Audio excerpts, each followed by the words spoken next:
Muy bien, buenas tardes a todos y todas.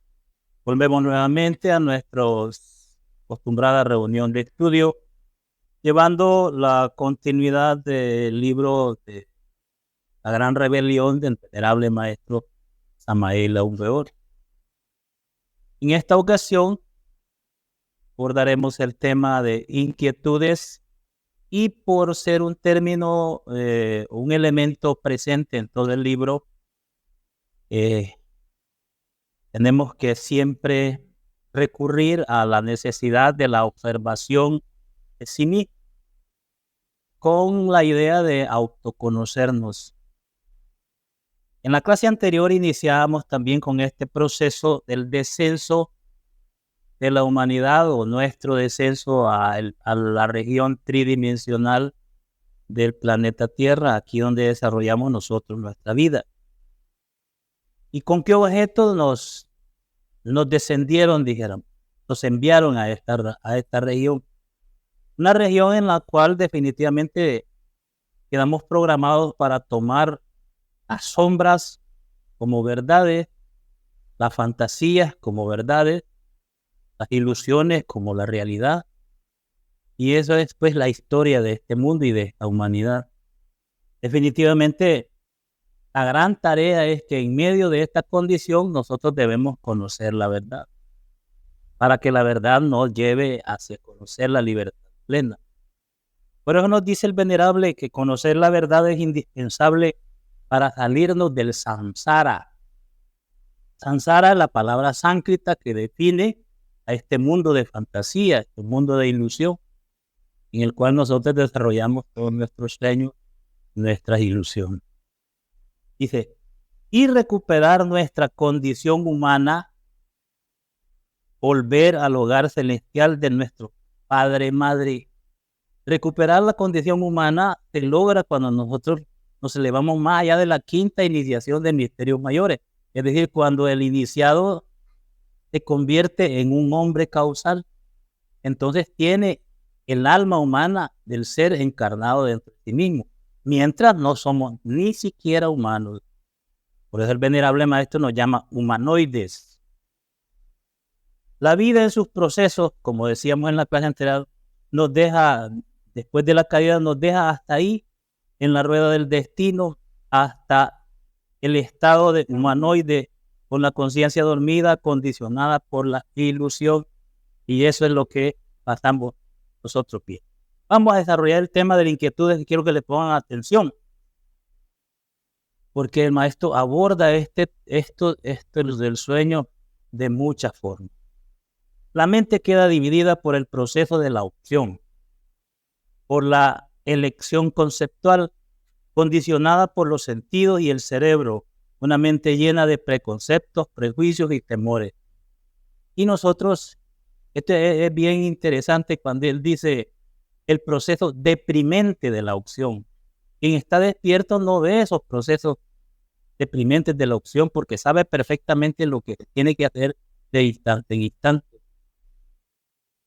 Pero nosotros me pongo camisa que es verde, pero hay una verde más clara, pero y pierde energía en solo la elección de un simple par de cosas, ¿verdad?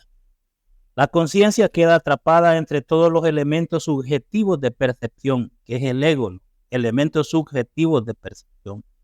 Necesita de una revolución dialéctica de carácter psicotrónico para formar mentes libres de condicionamiento y escapar del mundo anticrístico de simulación. Eso es lo que define este mundo, un mundo simulado, aparente, temporal. Y entonces ahí es donde queda definitivamente atrapada la conciencia edénica, y queda definitivamente, llega al nido, dije, del dragón de las tinieblas, que es el yo psicológico, que es el anticristo. Este gran dragón, la serpiente antigua llamada Diablo o Satanás, el que engaña al mundo entero, fue lanzado a la tierra junto con todos sus ángeles. Eso lo dice en el Apocalipsis de San Juan. Pero me temo que así como la serpiente engañó a Eva con su astucia, así también los sentidos de ustedes sean de alguna manera apartados de la sincera fidelidad al Cristo. Les dice Pablo de Tarso a los corintios. Vean cómo lo define. Cuando entonces uno se teme que así como la serpiente engañó a Eva con su astucia, es precisamente el mismo engaño que nos hace a todos de instante en instante aquí. Así también los sentidos de ustedes sean de alguna manera apartados de la sincera fidelidad de Cristo. Hecho, atrapados entre los sentidos. Veamos entonces una diapositiva para ir comprendiendo más o menos. Abajo el reino del Samsara, la región tridimensional en donde nosotros tenemos nuestro cuerpo, y el reino de Malkut según la Cábala, incluye el reino físico y los glifos, o esos 9 círculos dantescos que menciona en la Divina Comedia. Ese es el reino de Tifón Baphomet. Es el reino diseñado por Lucifer para entrenar a las almas para ver si es posible que una de estas almas, en medio de esta condición anticrística, pueda comprender esta condición y lanzarse con la gran rebelión contra ese sistema y elevarse al Padre. Eso es el orden. De tal naturaleza es, pues, este mundo. Es una naturaleza al final de tipo didáctico. Obvio, como le llaman los antiguos alquimistas a Lucifer, el ayo educador. Como profesor, extremadamente efectivo. Así que bueno, el árbol de la vida que conocemos nosotros, en la Cábala, con todas sus regiones, representan las dimensiones superiores y las diferentes partes autónomas y autoconscientes de nuestro propio ser. En nosotros atrapados aquí abajo, nos trajo la serpiente. Dice el venerable maestro que vivimos dentro de las escamas de la serpiente, engañados obviamente por una condición ilusoria, fantástica. Y en el tema nos dice, no hay duda que entre el pensar y el sentir existe una gran diferencia. Existe una gran frialdad entre la gente. Es el frío de lo que no tiene importancia, de lo superficial.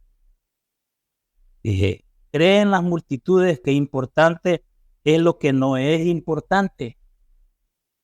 Suponen que la última moda o el coche último modelo o la cuestión esta del salario fundamental es lo único serio. Y no solo eso, lo serio es lo que dicen en TikTok. Esa es la verdad para mucha gente.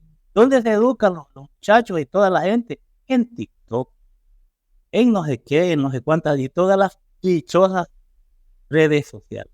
Si algo pueden entender, debe ser con alguien que tenga definitivamente el espíritu de escudriñar algo bueno. En su generalidad es eso, fantasías, ilusiones multiplicadas a la enésima potencia para que uno se pierda ahí. Entonces uno le da importancia a eso, pero no le da importancia a que el mundo está a punto de desintegrarse con la guerra atómica. No le da importancia a lo definitivamente, a lo que es cómo observarse a sí mismo, cómo hacer un poco de trabajo sobre sí.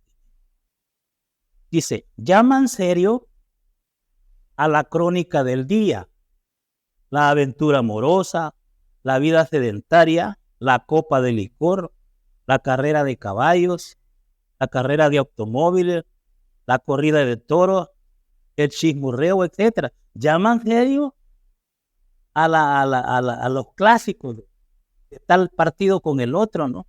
Eso es seriedad, pues todo el mundo, todos los negocios están llenos bien de eso, y los grandes gritos del Dios, el famoso Dios con el otro. Esto es increíble. Pero para esta humanidad, esto es serio. El partido un político de un tipo, el partido del otro, la otra bandera, eso es serio. Vean. Cuando el hombre del día o la mujer del salón de la belleza escucha algo sobre esoterismo,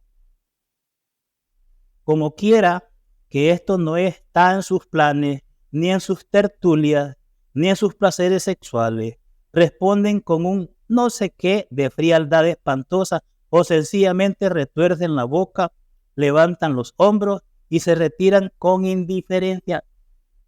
Y eso es lo que sucede cuando ven aquí algo así, cuando ven nuestras conferencias en el famoso YouTube, que estamos tratando de luchar, de llevarles algo con cierta seriedad a esas esferas, en esos medios electrónicos. Pero no, pues la gente, no, eso, tonteras, locos, chiflados, brujos, cualquier cosa.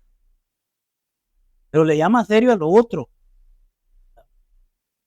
Esa apatía psicológica, esa frialdad que espanta, tiene dos basamentos, dice el venerable.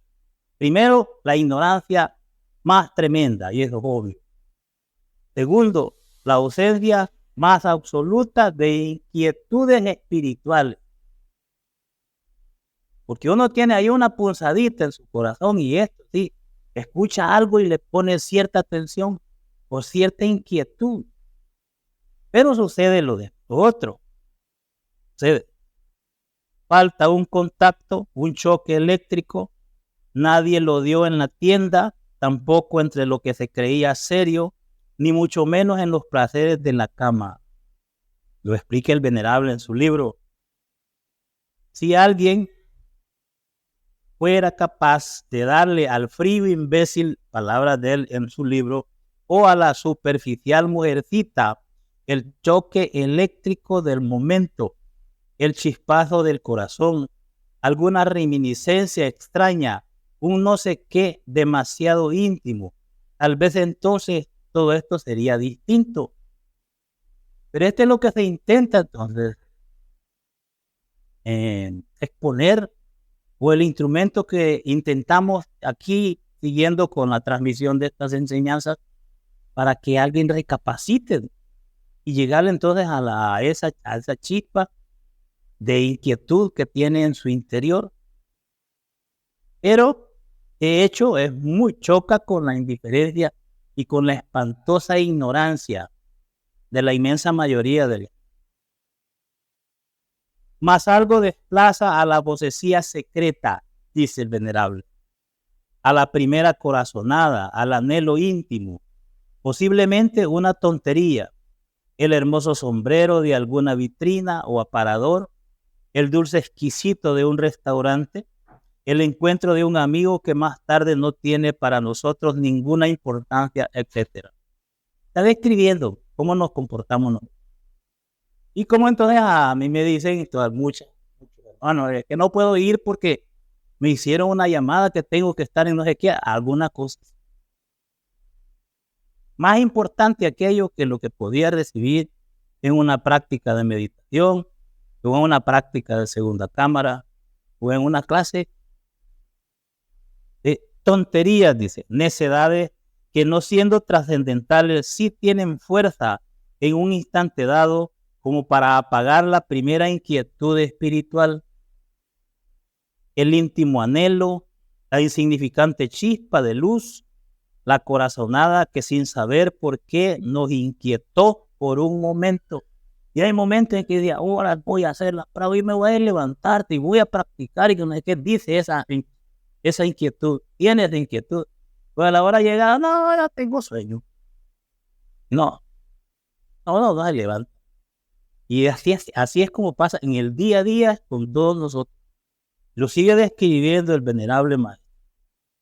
Si esos que hoy son cadáveres vivientes, refiere a toda la humanidad, fríos, noctámbulos del club o sencillamente vendedores de paraguas en el almacén de la calle Real, hablando allá en México, no hubieran sofocado la primera inquietud íntima, serían en este momento luminarias del espíritu, adeptos de la luz, hombres auténticos en el sentido más completo de la palabra. Pero la fuerza del samsara, la fuerza entonces esa hipnótica que viene de la serpiente tentadora del Edén, bajo cuya, dijéramos, influencia vivimos. Porque vean, la esencia o la influencia, dijéramos, la leche venenosa que tiene esa serpiente se llama fantasía, ilusión, sueño de la cosa.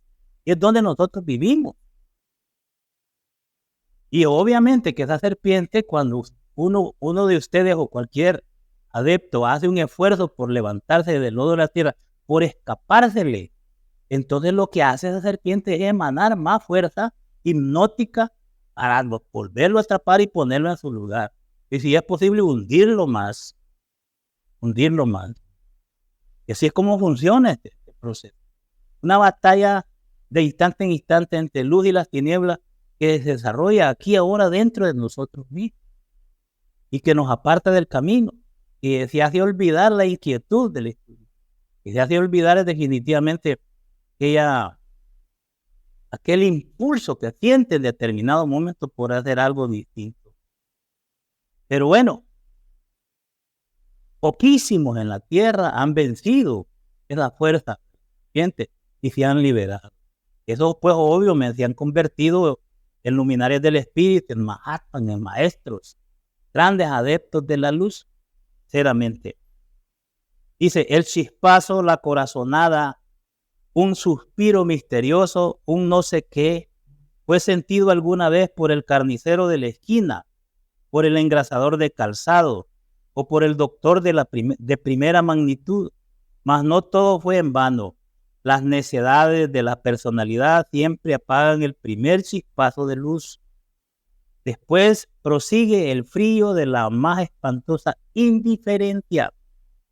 Incuestionablemente a la gente se los traga la luna. Tarde o temprano, esta verdad resulta incontrovertible. Recuerden que la luna representa el ego. O el ego es, dijéramos, una puerta lunar. Y en esta batalla de luz y tinieblas, de sol y luna, nosotros definitivamente nos identificamos con la fuerza lunar. Entonces perdemos todo el impulso, aquel que nuestro ser interior profundo hace desde el fondo mismo del alma, para que busquemos el camino, para que busquemos entonces el sendero de la luz. Pero obviamente ese impulso recibe como contraparte, como fuerza de reacción inmediata dentro de nosotros, una descarga mucho mayor de fantasía, de ilusiones, de sueños, y se pierde entonces la posibilidad de entrar al camino del sendero de la luz. Por ahí va entonces este tema de inquietudes. La inquietud más profunda se pierde, y muy pocos en la humanidad lo han podido aquilatar y se han podido convertir en grandes iniciados y grandes adeptos de la luz. No hay nadie en la vida, continúa el maestro, que no haya sentido alguna vez una corazonada, una extraña inquietud. Desgraciadamente, cualquier cosa de la personalidad, por tonta que ésta sea, es suficiente como para reducir a polvareda cósmica eso que en el silencio de la noche nos conmovió por un momento. Y observen ustedes, porque cada uno de nosotros vive eso. Es que tengo que hacer esto, que tengo que esto. Siente entonces, debo hacer este trabajo, debo practicar, debo asistir. En todo caso, cuando se es estudiante. Pero cualquier cosa borra inmediatamente la inquietud y ya se dedica uno. Es que tengo que hacer las damas, tengo que hacer ahora los tamales para el fin de semana, es que tengo que hacer la comida, es que tengo que lavar esto, que tengo que ir a no sé qué, tengo que ir al mercado y cero. Y esto lo estamos viviendo nosotros, y es para poner un ejemplo. Es para poner un ejemplo. Es más serio para nosotros lo que dice el periódico, es de esos ejemplares que había ahí fuera en la calle con una foto extravagante. Más serio eso que lo que podemos recibir de una gota de trabajo espiritual. La luna gana siempre estas batallas. Ella se alimenta, se nutre precisamente con nuestras propias debilidades y nos convierte en esclavos de la luna, esclavos lunares. Es tan terrible esto porque una vez me llamaron a mí y me mandaron ese una cosa del TikTok, que es lo que estaba ocurriendo en el eclipse, que la luna y el sol se juntan para darse un beso porque siempre están separados. Y eso es verdad para la gente, ¿no? Hay que ser suficientemente ignorante, obviamente, que le voy a pedir a la humanidad entera, pero que un estudiante gnóstico me mande eso, ahí sí me dio, no sé qué, me dolió el corazón, ¿no? Y de todo, sin palabras, sin palabras. Porque está bien para el manejo de la gente común y corriente, pero nosotros, hermano, sabemos que la naturaleza que representan y las energías que representan, una es el Cristo, la luz total, que da la vida, y la otra es el ego, el enemigo al que ahora hay que destruir para rescatar lo que hay del Cristo aquí entre nosotros. No, pero ahí te tienen que besar, pues por eso es que hacen ese rato de hace visto, pero el mundo así es. Y eso es más importante y le da un carácter de una sabiduría tremenda, espantosamente tremenda. Triste realidad la que vivimos. Nos dice, hermano, la luna es terriblemente mecanicista. El humanoide lunar, desprovisto por completo de toda inquietud solar, es incoherente y se mueve en el mundo de los sueños. Si alguien hiciera lo que nadie hace, esto es, avivar la íntima inquietud surgida, tal vez en el misterio de alguna noche, no hay duda de que a la larga se asimilaría la inteligencia solar y se convertiría por tal motivo en un hombre solar. La batalla es dejar de ser un ser lunar para convertirse en un hombre solar. ¿Por qué estamos aquí revestidos con cuerpos lunares? Revestidos con los cuerpos del ego que le dan existencia al ego. Es precisamente para revertir eso, para crear la vestidura solar y convertirse en un hombre solar. Convertirse en un humano en primer lugar y después en un verdadero maestro de la luz. Pero ¿qué sucede? Esta fuerza mecánica de la vida común que nos atrapa, esta fuerza lunar definitivamente es donde nosotros quedamos y quedan nuestras inquietudes perdidas. Al estar cerca, me decía un hermano que ahora ya perdió el cuerpo físico, pero que tuvo una experiencia porque hace 25 años atrás de que muriera, de que definitivamente lo desencarnara en esta ocasión, 25 años iba a desencarnar. Y estuvo para desencarnar. De hecho, es un ejemplo de cómo se hacen las negociaciones en lo interno y con la ley. Él entonces, cuando estaba por morir, me decía él después, mire jefe, porque así nos decíamos, míreme, se llora con lo más tierno del alma, Dios, por el tiempo que uno ha perdido. Se llora con lo más tierno del alma, Dios, por aquello que uno ha despreciado en la vida y no ha podido hacerme cuando está a punto de morir. Llora. Y a él entonces hizo la negociación, ofreció un montón de cosas y bueno, se la aceptaron y le dieron 25 años más de vida. De poco se perdía el cuerpo. Y cuando él me llamó y me dijo que ya estaba, que estaba enfermo, que estaba aquí, no, hombre, le dije, trate de renegociar la deuda. ¿Cómo es que le llaman? Busque un refinanciamiento, le dije. Pero sí era vendía cometidos con los bancos y todo eso. Busque un refinanciamiento, pero él mismo me dijo, no, ya no quieren. Es tranquilo, váyase. ¿Ves? Le dieron 25 años. Un hermano que ustedes se acuerdan. No digo su nombre por aquí, por respeto a la familia. Pero entonces eso, él me decía que con lo más tierno del alma se llora cuando uno está a punto de morirse y después ve todo lo que perdió por tonteras en la vida, todo lo que perdió de hacer. Me lo decía y a mí me sirvió mucho, sirvió de mucho. Eso es precisamente lo que el sol quiere, pero en estas sombras lunares tan frías, apáticas e indiferentes, siempre se los traga la luna, dice el maestro. Después viene la igualación de la muerte. La muerte.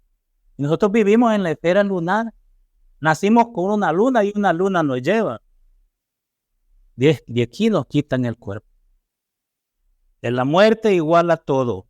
Cualquier cadáver viviente desprovisto de inquietudes solares degenera terriblemente en forma progresiva hasta que la luna lo devora y se lo lleva. Sí es. Ahora, el sol quiere crear hombres. El sol quiere destruir la influencia lunar en nosotros y quiere crear hombres.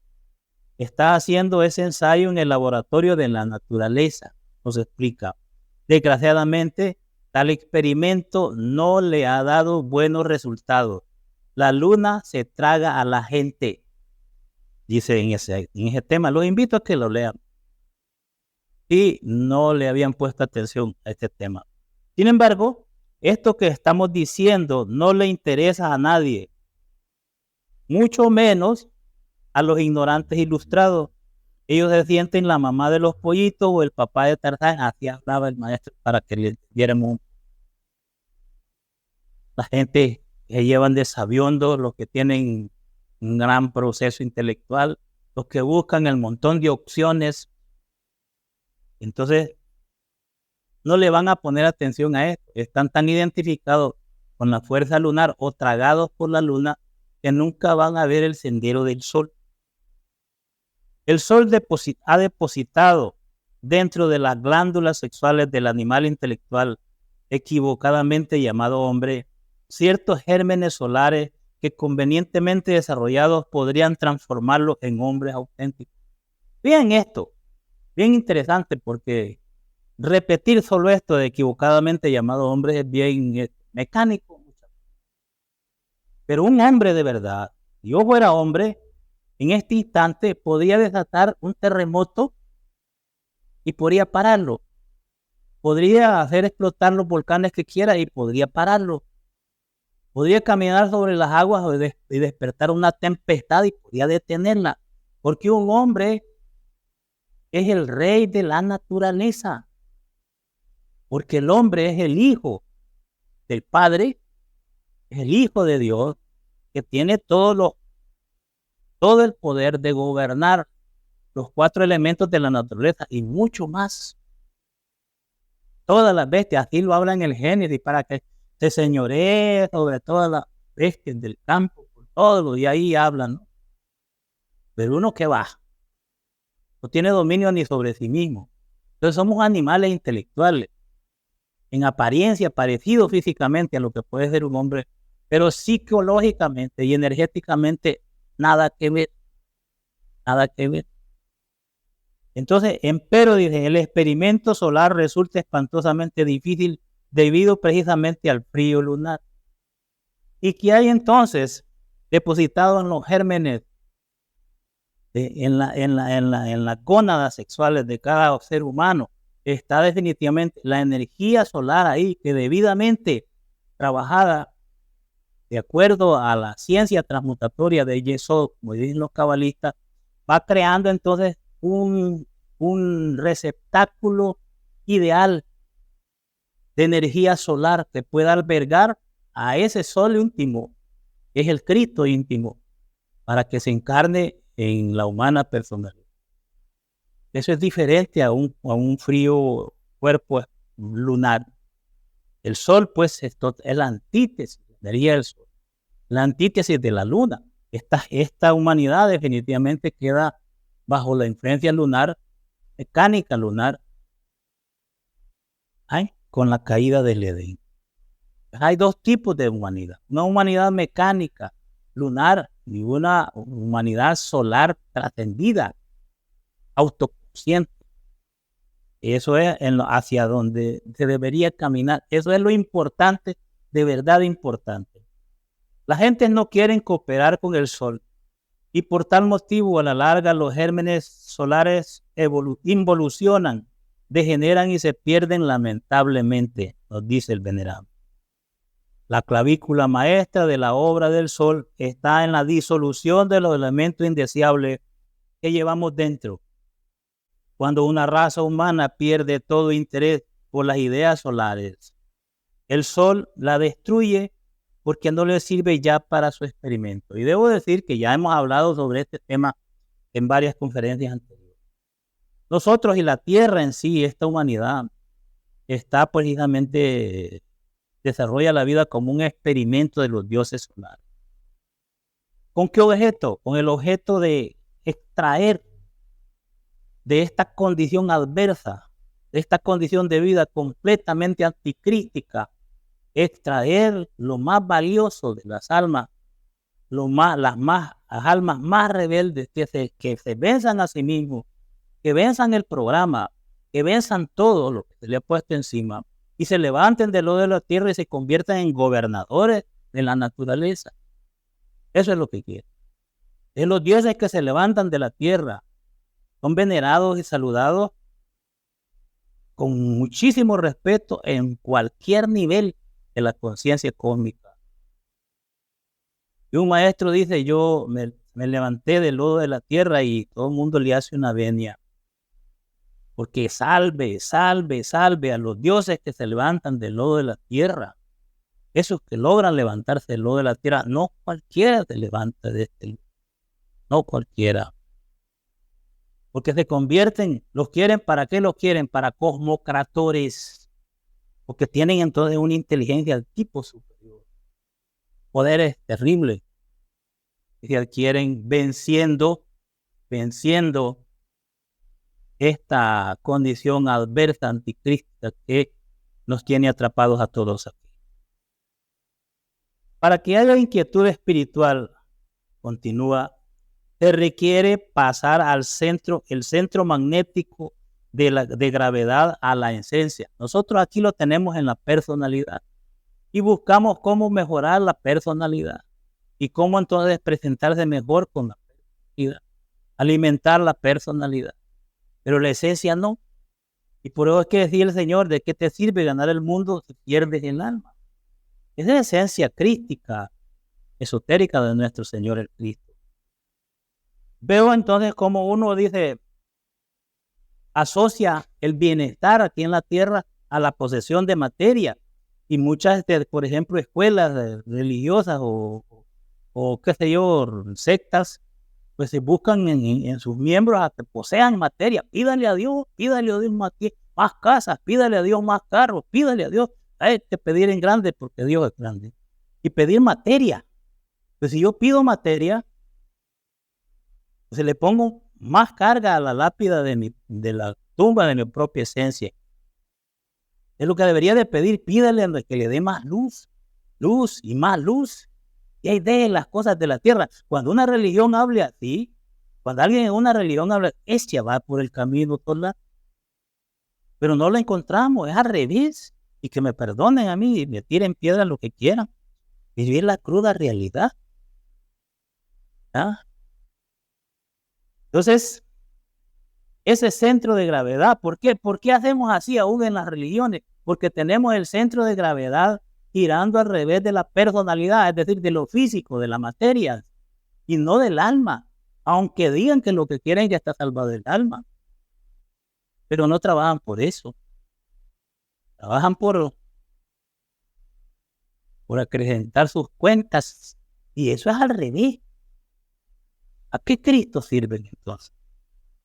Bueno, desafortunadamente la gente tiene el centro magnético de gravedad en la personalidad, en el café, en la cantina, en los negocios de bancos, en la casa de citas o en la plaza de los mercados, etcétera, etcétera, etcétera.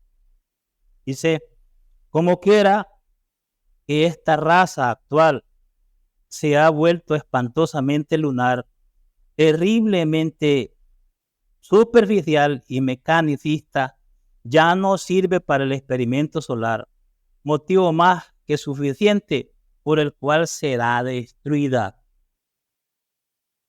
Será destruida. El sol ya no ve posibilidades de sacar nada de esta humanidad. Y si cuando vino el maestro decía, yo vengo a salvar del ahogado el sombrero, pero a esta altura el sombrero ya no existe. Vean un pedacito de de palma o de, ¿cómo le llaman? Barbiqueo al que se ponen los bomberos aquí, exista todavía. Pues ya no hay ni sombrero a esta altura. Y que me digan definitivamente estos que hablan que ya tienen salvado la vida, si se van a salvar con las explosiones atómicas. Ahí vamos a ver. Porque desprecian en sí el fondo de su inquietud espiritual y es sustituida por las ansias de posesión material. Y ejemplos tenemos miles. No nos vamos a meter en la vida ajena hoy. Unos cuantos sorbos de un buen café y la crónica del día y el periódico resulta magnífico alimento para los mamíferos racionales. Ellos se sienten muy serios. Indubitablemente, sus propios sabiondeses los tienen alucinados y estas cosas de tipo solar escritas en este libro insolente les molesta demasiado. Y por eso el libro, obviamente, los van a quemar y lo sienten a quemar. Los botan porque dicen estas cosas. No hay duda de que los ojos bohemios de los homúnculos de la razón no se atreverían a continuar con el estudio de esta obra. Hace críticas tremendas y directas. Y es cierto. Y es cierto. Y muy posiblemente yo veo que cómo van a ver un video de estas clases y cómo van a ver eso. Porque no se apega a esto que estamos hablando, a sus ilusiones, a sus fantasías. Sus fantasías que ya están salvos y que su alma ya con el Señor. Pero no quieren morirse todavía porque de ahí le dicen al Señor. Yo conozco una señora que decía, cuando vienen los terremotos, no, Señor, todavía no me lleves todavía. Pues sí, pero si yo estoy seguro que me voy a ir con el Señor a vivir en esas condiciones de luz y de paz infinita, ¿por qué me voy a aferrar a este mundo de locura? No, no hay nada de eso, solo es fantasía, solo es ilusión, es sueño. Y eso lo demuestra.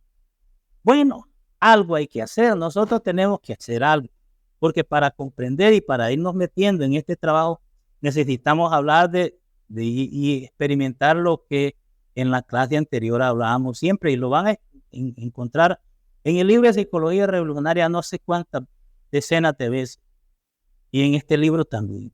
Es la autoobservación íntima de sí mismo. Es un medio práctico para lograr la transformación radical, para conocerse a sí mismo, como les decía en la clase anterior, para comprenderse a sí mismo. Y entonces uno se le cae la falsa fotografía que uno mismo hace de sí. Se le cae la fotografía ilusoria y se enfrenta a la cruda realidad de los hechos. ¿Cómo somos? ¿Cómo actuamos? ¿Cómo pensamos? ¿Qué sentimos? Eso es. Necesitamos ver a los distintos yoes en acción, descubrirlos en nuestra psiquis, comprender que dentro de cada uno de ellos existe un porcentaje de nuestra propia conciencia, arrepentirnos de haberlos creado. Eso es, arrepentirse de haberlo creado, etc.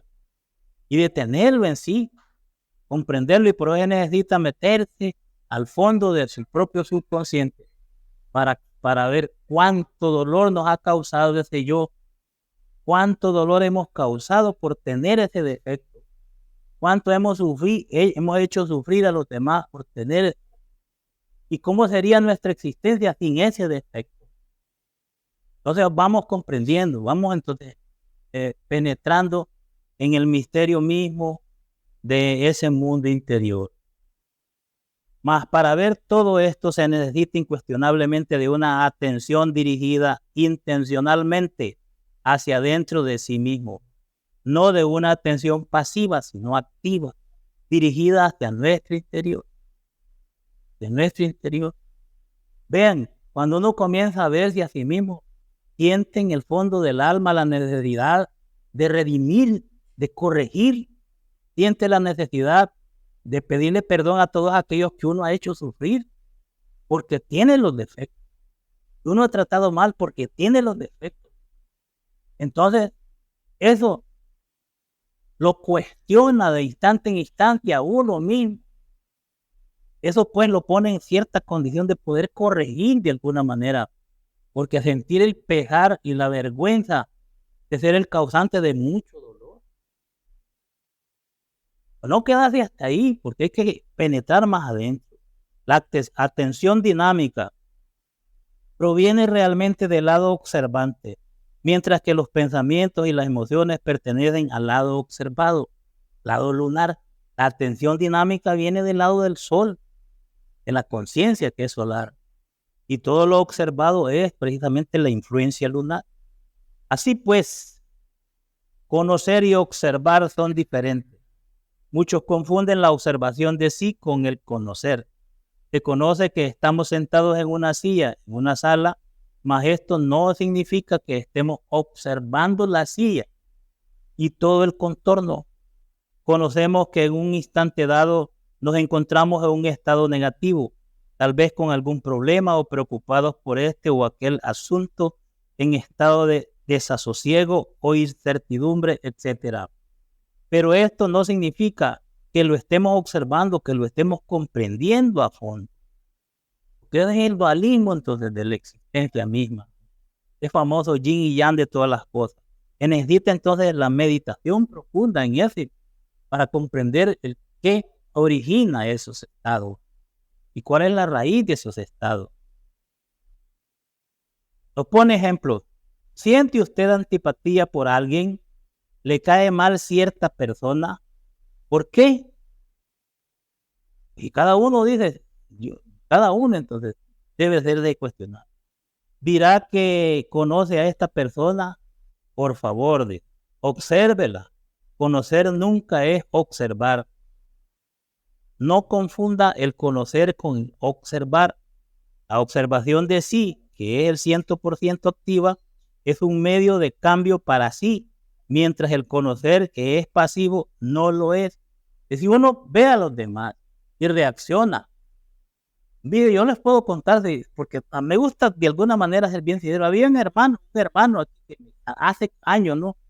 Y a mí me sacaba de quicio por su forma de ser y por su forma de actuar.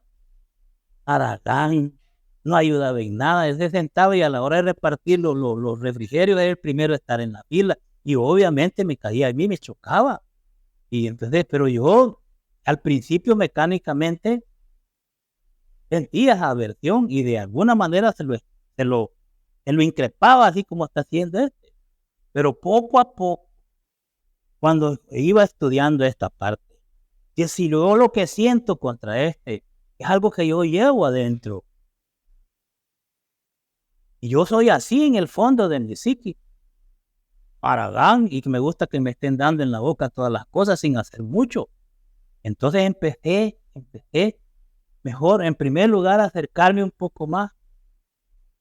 Y después terminé siendo amigo. Por último, lo acompañé hasta el último momento cuando lo fui a enterrar. Y ahí le pedí perdón por todo lo que yo internamente había sentido con él. Pero de hecho terminé siendo un gran amigo y un gran compañero y un gran hermano. De otra manera, gracias a Dios, ya no sentí esa cosa, porque me enseñó que eso era yo. Eso era yo. Así soy yo. Entonces podía entonces ver, en vez de estar señalando, me señalaban a mí, me indicaba, me increpaba yo mismo. Es interesantísimo, porque otro hermano le puede ayudar a uno muchísimo a conocer sus propias debilidades.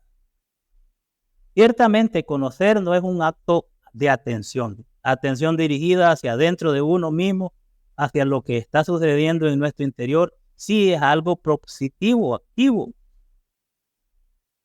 En el caso de una persona a quien le tiene antipatía, así porque sí, porque nos viene en gana, y muchas veces sin el motivo alguno, uno advierte la multitud de pensamientos que se acumulan en la mente. Obviamente, en tal estado nos damos cuenta también de que interiormente estamos tratando muy mal a la persona a quien le tenemos antipatía.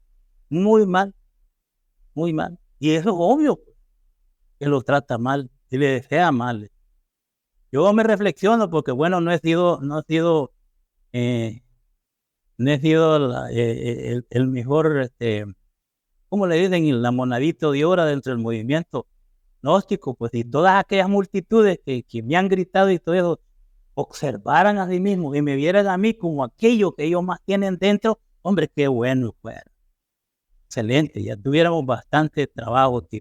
Pero es al revés, y me siguen viendo a mí como el diablo, como todo, como el Shrek, el que hace todo mal. Pero sí, si aplicaran el principio de la psicología revolucionaria, la clave suprema que el maestro nos da, otra cosa fuera. Pensar y observar resulta también muy diferente. Cualquier sujeto puede darse el lujo de pensar sobre sí mismo lo que quiera, pero esto no quiere decir que se esté observando realmente. Dice el venerable. Entonces exclamaremos, ¿pero qué está haciendo este yo? ¿Qué está diciendo? ¿Qué es lo que quiere?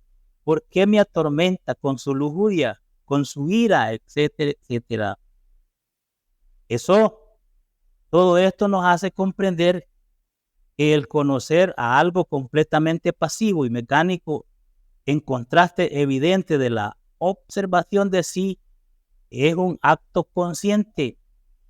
Entonces veremos dentro de sí mismos todo ese tren de pensamientos, emociones, deseos, posiciones, comedias privadas, dramas personales, elaboradas mentiras, discursos de excusas, morbosidades, lechos de placer, cuadros de lascivia, etcétera, etcétera, etcétera.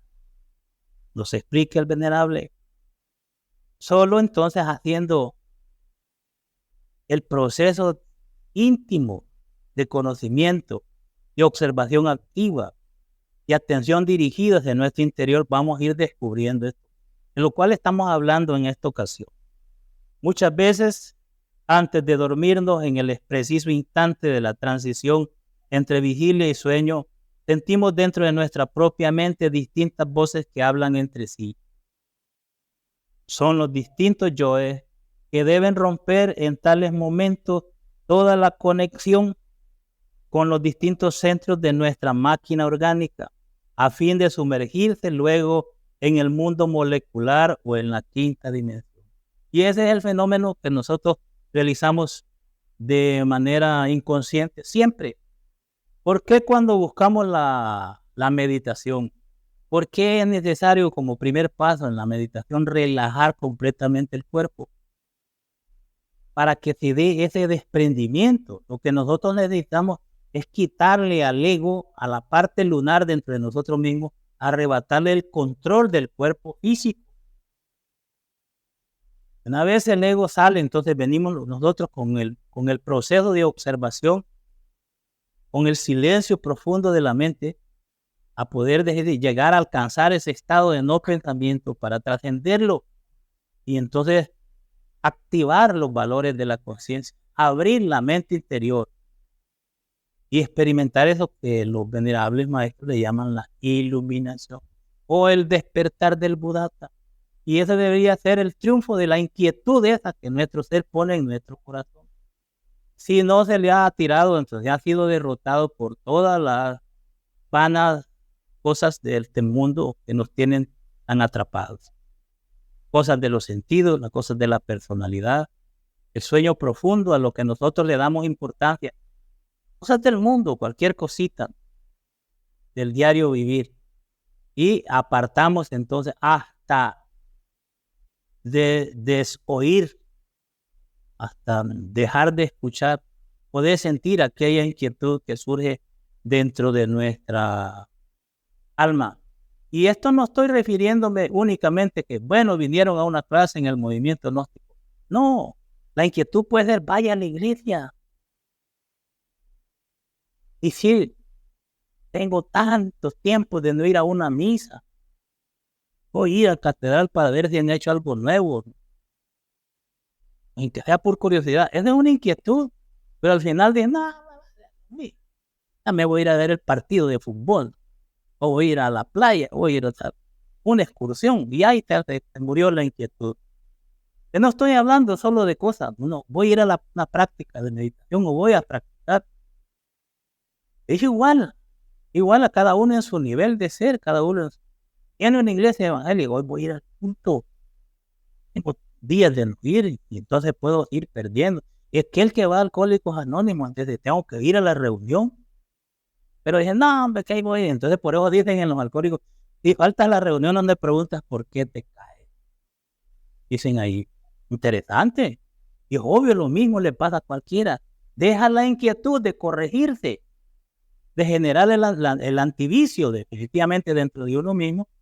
Y entonces, obviamente, las fuerzas lunares poderosas lo vence y, como dicen comúnmente, patea el alambre, ¿no? Y se va. Eso es lo que pasa. Pero todo esto es la ciencia que el maestro nos expone para comprender eso que nosotros despreciamos diariamente y de momento en momento, para satisfacer únicamente las cosas de la personalidad, del ego y de la influencia lunar. Vamos a llegar hasta ahí para continuar con la siguiente etapa. Si hay alguna pregunta, alguna inquietud, pues vamos a tratar de contestar.